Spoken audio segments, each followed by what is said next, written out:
History remembers the great economic collapses of our modern world. But hidden in forgotten archives lies a much darker tale. The story of an empire ruined not by war, but by financial sorcery. In the golden era of the High Kingdom of Eldoria, wealth grew on trees. Alchemists invented a way to print money using glowing runic parchment. Every citizen became a speculator, buying pieces of future dragon hoards. The greed was blinding, and the expansion seemed completely endless. Until one dark Thursday, when the magic completely ran out. This is the untold story of the Great Magic Depression.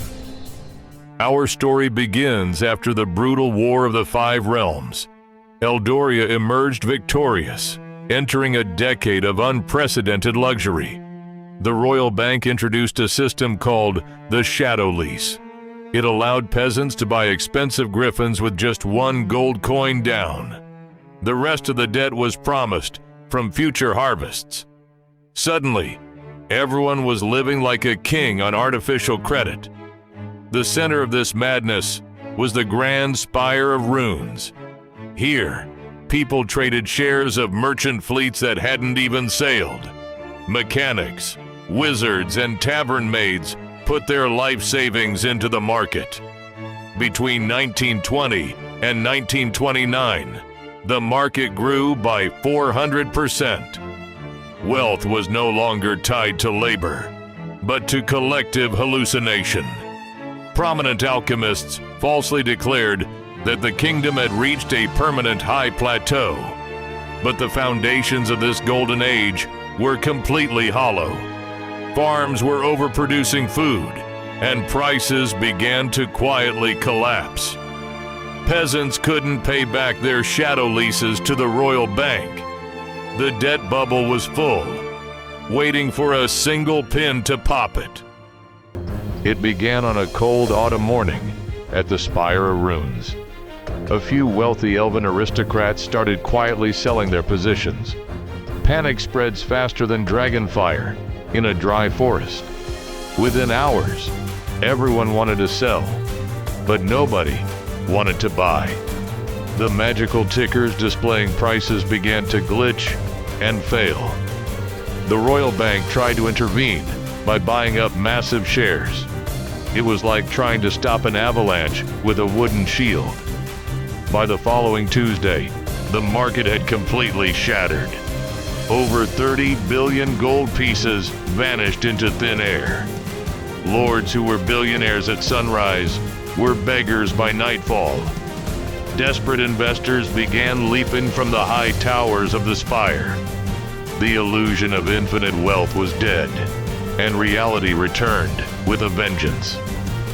But the true horror was just beginning to unfold across Eldoria, because the crash of the spire triggered a catastrophic banking panic.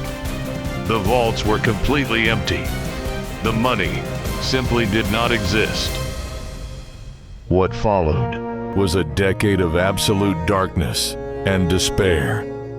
Thousands of alchemical workshops and guilds closed down forever. 1/4 of the entire kingdom's workforce lost their livelihoods. There were no magical safety nets to save them from starvation. People who once owned griffins were now begging for stale bread. Massive shanty towns made of scrap wood rose outside the capital. The citizens bitterly named these slums the King's Blessings. To make matters worse, a terrible curse struck the agricultural lands. Severe droughts turned the fertile soil into dry, lifeless ash. The Dust Bowl of Eldoria forced millions of farmers to flee. They wandered the kingdom looking for any work, but found only hostility. The king insisted that prosperity was just around the corner. He refused to give direct aid, believing the market would fix itself. His inaction sparked massive riots and protests outside the palace gates. The social fabric of the greatest empire on earth was ripping apart. Eldoria was on the very brink of a bloody revolution. In the darkest hour, a new archmage was elected to lead. He promised a radical change, a doctrine known as the new spell. The crown took control of the banks and banned shadow speculation. They launched massive public works to build enchanted dams and highways. Millions of desperate men were given jobs, dignity, and a purpose. Slowly, the economic lifeblood began to flow back into Eldoria. It took a global war in the neighboring realms to fully end the crisis. But the lessons of the Great Magic Depression were engraved in stone. It proved that the laws of gravity apply to economics, even in worlds of magic.